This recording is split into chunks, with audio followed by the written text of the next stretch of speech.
Anywho, so we're at the Air Force Base in Roswell in 1947. The month of July, the Air Force Base starts tracking something on their radar that is moving across the desert. As they are tracking this item or whatever it is, it gets struck by lightning and it explodes and crashes on a ranch somewhere in Roswell, New Mexico. Upon the crash, metallic debris is supposedly scattered, hundreds of yards apart. On the metallic debris reported by the rancher who the thing crashes. The rancher calls the sheriff. The sheriff calls the Air Force Base of Roswell to come and deal with it. So reported on the metallic debris that has been scattered, there are hieroglyphics. And apparently the original report is that the metallic material is unidentifiable. So after the Air Force Base comes and cleans it all up, they issue a report saying that they have in their possession a flying saucer. It's an article, 2 hours right? later. Yes, yeah. Anywho, after that report, the Air Force rescinds that statement that it is not, in fact, a UFO.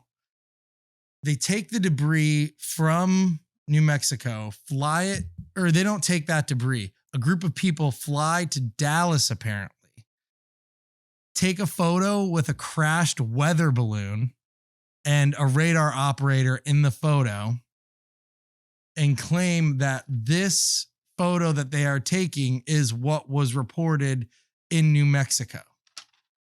Everybody who was a part of that photograph apparently has come forward claiming that it was completely falsified and that photograph was not accurate at all to what happened. The debris was taken and stored and now remains in Area 51. That's currently, to my understanding, the story of Roswell. JJ, would you agree with that synopsis? Or well, I'm going to deflect this one off to E first. E, do you take what do you think so far with this one? Because I looked into this one too. I already have my thoughts formed on this one.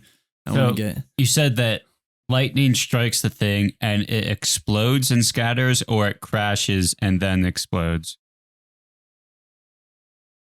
Yes. Which one? Both?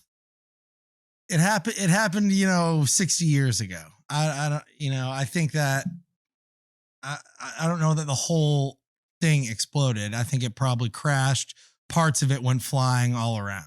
So, but it, there are probably larger pieces and there are probably smaller pieces, but it's not like it was blown into oblivion like a million little, screws and bolts and nuts. Yeah. So this is the first time I've heard of the, the fact that they were tracking it as a blip.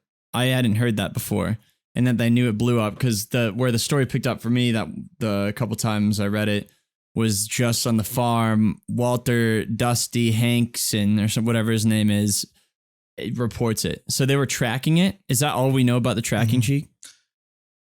From what I found, the Air Force does report having tracked the blip. Yes. I won't call it a craft or call it whatever you want. Yeah, the beep. I had heard that they were tracking it. So my early onset for this is in the same way that we use aliens for people from outside of our country, we use UFO as things that we do not, they're unidentified flying objects. So when that initial news article came out and they said UFO, and then they pull it and say it's a weather balloon, that totally makes sense to me, because you would pull that statement as soon as you were able to identify what it was, right?